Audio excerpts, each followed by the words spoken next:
Yeah, I'll be back in just a second. Hello, YouTube. I did threaten to have a look at this trailer with you guys, just in case somebody didn't leave it. I'll be back in just a minute. So, for starters, as a whole, the trailer is pretty sturdy, but in some places they let the apprentice do the welding. Like, it's not all the structural welds like these here. Yeah, they are all okay. They're nicely burned in. They're smooth-ish, and they're okay. But stuff like that, I mean, for crying out loud, yeah. And then somebody with a spray gun just kind of walked past the thing, and they just missed places like inside the pockets here, corners like that there, every single one of them, the pockets again, the ramps. I mean, the ramps, they're gonna look pretty shoddy after a short amount of time anyway, but the way they did that, it's just, yeah, there, and then inside here, yeah, that is just stuff that doesn't have to be. Now I'm gonna get out the welder and redo all of that stuff, and then give it another proper squirt of paint. But it's not something that you would expect when you buy a new trailer. Yeah, the hubs, that's all just, yeah, not exactly the kind of thing that you.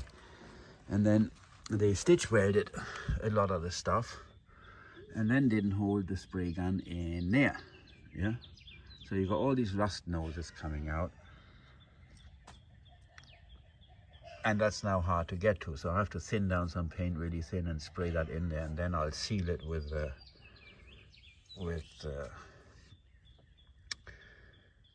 cork, which is something that they've tried to do, but they just ran past it, and look, they just put the bead down here on the bottom and nothing at the top. So there's a gap. There's the same here. They almost got it done, and then there's a gap there, and stuff like that. It's just shoddy work. Yeah, there. Yeah, that doesn't have to be like that. Yeah, the welds here, they look like a pigeon did that from the rafters. Yeah, nothing here. Then yeah, same again here with the paint job.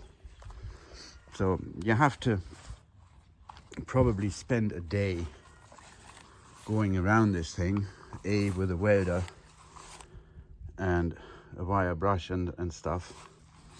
Yeah, like there, those welds, they are absolutely, ugh, Jesus. I mean, if you have to practice welding, then please don't try and earn your money with it. Yeah. And the painter, quite frankly, I would fire the guy. Yeah. Now this goes over the top. This here goes over the top, and then onto a square pipe. Yeah. That should be sealed. It isn't. So now you got the gubbins coming out of there. Yeah, it doesn't look too. The welds inside the bed here, the same thing again. Yeah, they're terrible. That's really terrible stuff. But as I said, all the structural stuff, the structural welds from where the reinforcements have been put on, and where they put the angles over here with this square pipe and all that stuff, that is all done pretty good. But you wouldn't expect that on a new trailer. Yeah. The wiring, the same thing. I mean, I've put these zip ties. I put these zip ties on here just to kind of hold these guys up, because they were just hanging down like that, and they'd do at the back. You know, this sort of stuff. You know, what's to stop you from just putting a support here for not having this all just blowing around in the wind, being solely supported by this light. Yeah, that's not. I suppose they build them to a price. Yeah, but there's no excuse for it. It doesn't take that much longer to do it properly. You know, if you're going to get a weld out and weld something, then weld it, and don't just sort of dribble that shit together. Yeah, the plates on the bottom here, they've been stitch welded in, and then there's no cork in the gaps, so that means that anything that that'll get in there, water and stuff like that, and it's not. Yeah, then they use the pipe for the cover top here. That is not painted at all. That is just a steel pipe, and it's rusty. Yeah. Now you could have used one that is at least galvanized, or if not galvanized, then powder coat or paint the darn thing. Yeah, same as that. It's just stuff that you think, boy. Yeah, the bracket for the ram, they've made out of 2 plates, because one plate obviously wasn't thick enough. Instead of buying thicker plate, maybe their laser cutter wouldn't do that, so they used 2 plates and just stuck them together. And the way they stuck them together, if you look at that,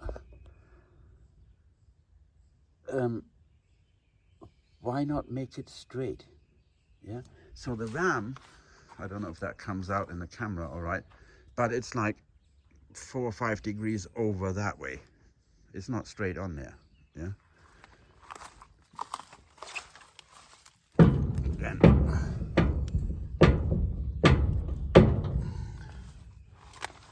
yeah, they could have done a way better job with very, very little time and material investment. If the painter had spent 20 minutes more on this trailer, you wouldn't have this shit. Yeah? And those 20 minutes, I don't know, what does the guy get? Maybe 20 bucks an hour, 25, yeah? So half an hour of that, let's say he would have spent 12 more bucks in hours and 12 more bucks in paint, and would have done up with a halfway decent job instead of that sort of stuff. Yeah, it's annoying more than anything else. I mean, obviously this thing is going to be used for, you know, hauling gravel and stuff like that, so the bed is going to get rusty pretty soon. I mean, the paint's off it. That's one load of gravel and the paint's off it. But as I said, I don't care. I can, when that bed is worn out, I can put a 7-gauge plate in there and weld it in myself. That's no big deal. But a lot of people can't do that by themselves, so they are screwed in that respect. Yeah, these guys here are not greasable, so you have to kind of, you're on your own with that one.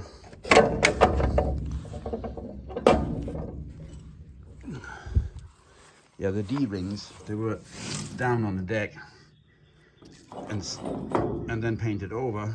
Flip them over, nothing. Yeah, same with the other 3. Yeah, they just done, and it's shoddy. It's just shoddy. It's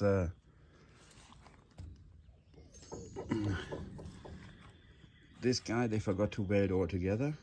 The other one is welded on the side. There, that's got a weld in it. Oh no, it's welded. It's just got a couple of tacks in here, but not. Yeah, it. Strange why they did that sort of stuff. Then you've got the pockets here for boards, right? So you can make your side taller. You've got the stake pockets, yeah. And then they forgot what they were doing. There's nothing here. Yeah, so I have to make something that I can put a board into at an angle kind of thing, and still use this thing if I want to raise the sides of it, which I probably won't, because it's a 16-foot trailer. Yeah, this is the 7 by 16. I usually those trailers are, or what people usually buy is 14 and 12 foot. I got the 16 because having to transport my tractor, and I got rid of the flatbed that I had.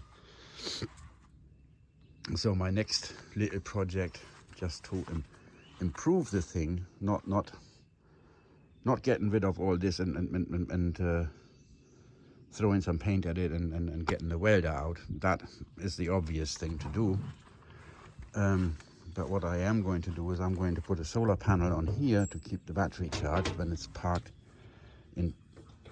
at the bottom where I don't have electricity, and then put a wireless remote in here to up and down the thing. Yeah.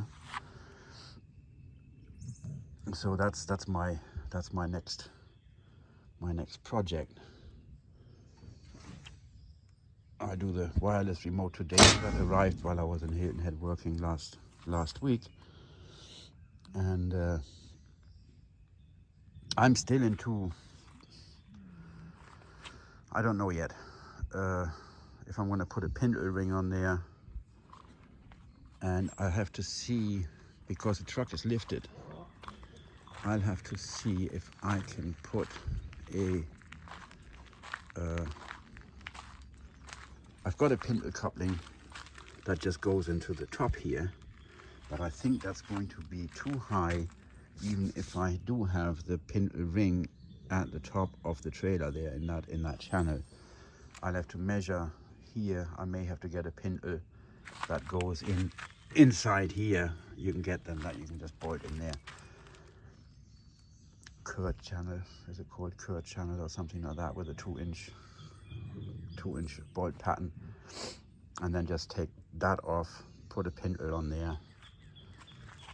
Pintle for two reasons: A, is way easier to hook up to, and B, it's like having a trailer lock. Yeah, people don't steal your trailer if you got a pintle ring on the thing, because they just got ball hitches on their stuff. So yeah, that's the 16 by 7 Homesteader trailer. Also, what they did is what you usually have when you only have the one ram in the front. They do a 3-piece telescoping ram, which means that the ram ends up somewhere around about here. This one only has 2 pieces, which means that the ram itself has to be higher up, longer. Yeah, so you got a bit more sticky out here at the top. I don't care. I don't mind. It's fine by me. That's something that I can absolutely live with. What I can't live with is driving around with having welds like that on my trailer. Yeah, that is just, it's almost like somebody turned the gas off on the guy as a joke. So yeah, and this stuff here, it's they put cork on there, you know, a rubber seal, but they didn't put enough of it on there to actually touch both sides. It's just sitting on one side and you can see the gap. Yeah, it's a terrible job. Look at it. Yeah, there, and then oops, we missed a bit completely, and then there it's just on one side. You may as well not bother. Yeah, you may as well not bother at all doing it if you're going to do it like that. So I've got to get some 5200 and run around this thing with a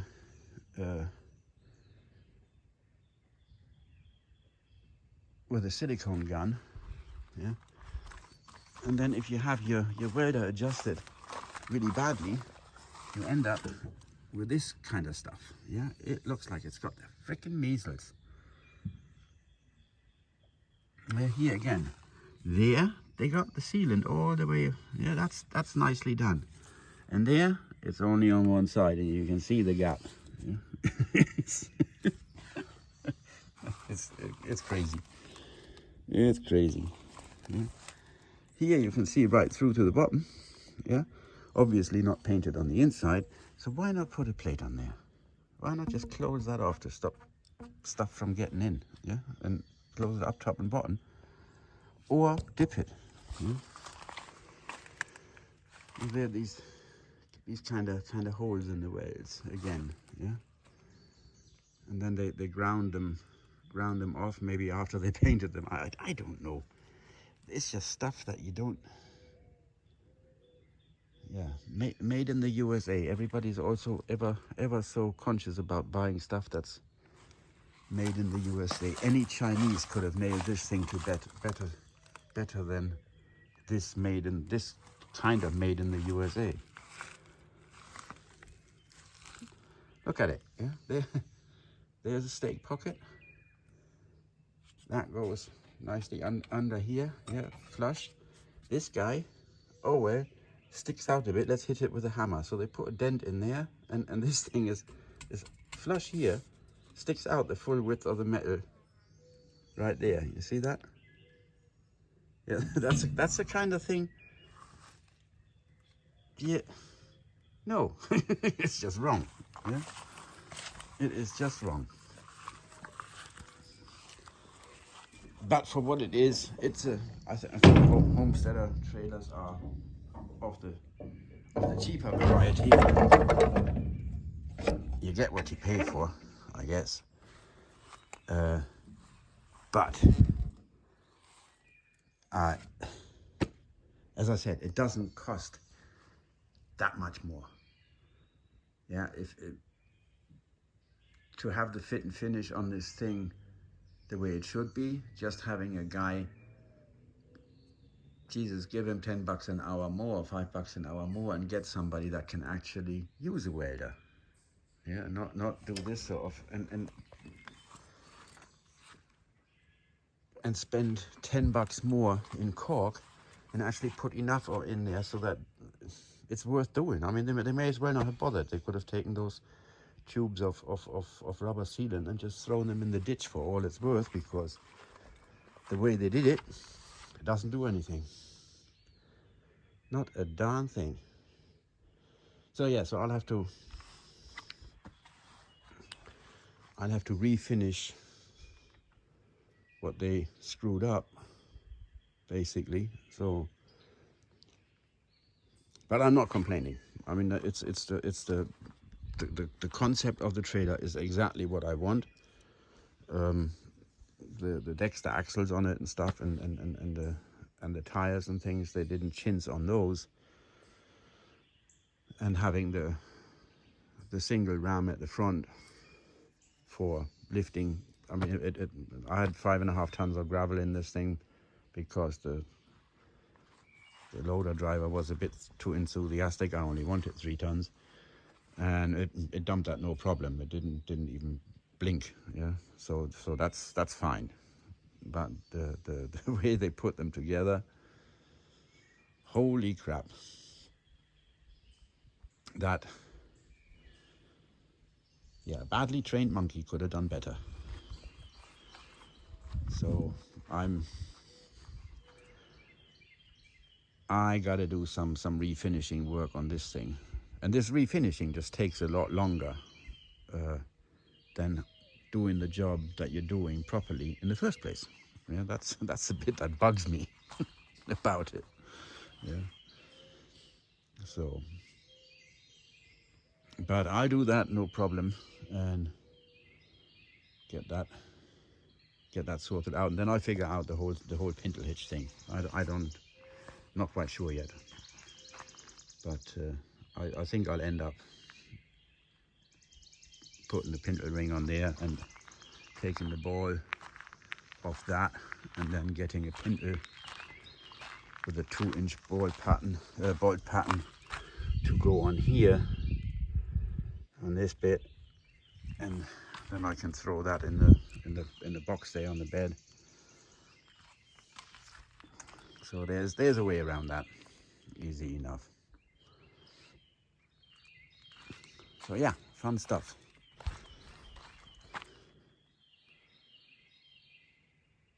So that's what I got for you today. I only got back yesterday from Hilton Head, from my day job, and I put up some more fence yesterday when I got home. We had the fence joint onto the fence of the garden, and that meant that the dogs had to stop there. And Eddie wasn't happy because she likes going all the way there to the edge and then looking down the hill, and she couldn't do that from there. So yesterday we moved the fence out from the fenced-in garden. The fence is on around the garden is so the chickens can't get in it. And then we moved it out and all the way around it, so now they can run around the vegetable garden. And we'll talk about the little devils. Yeah, I'm gonna come in through the little gate, okay? You're gonna go over there and see me at the little gate. All right, I'm going to go over there. You come around, come on.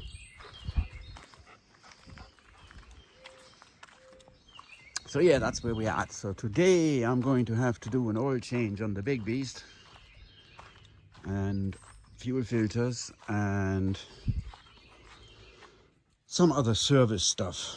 And then, I don't know, next week or week after next, then the better half, she's going on a holiday for a week.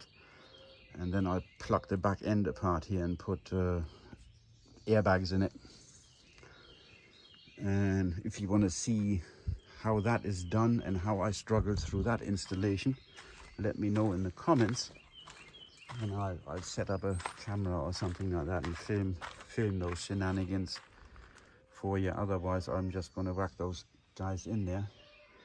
And I've got a hub seal leak on the front right end. Got to order a new hub seal for here inside the inside, obviously the inside, but not the one on the outside that you can just get to and take off and put back on again. Now you have to take the wheel off, you have to take the brakes off, you have to take all of that off to get at the inside hub seal.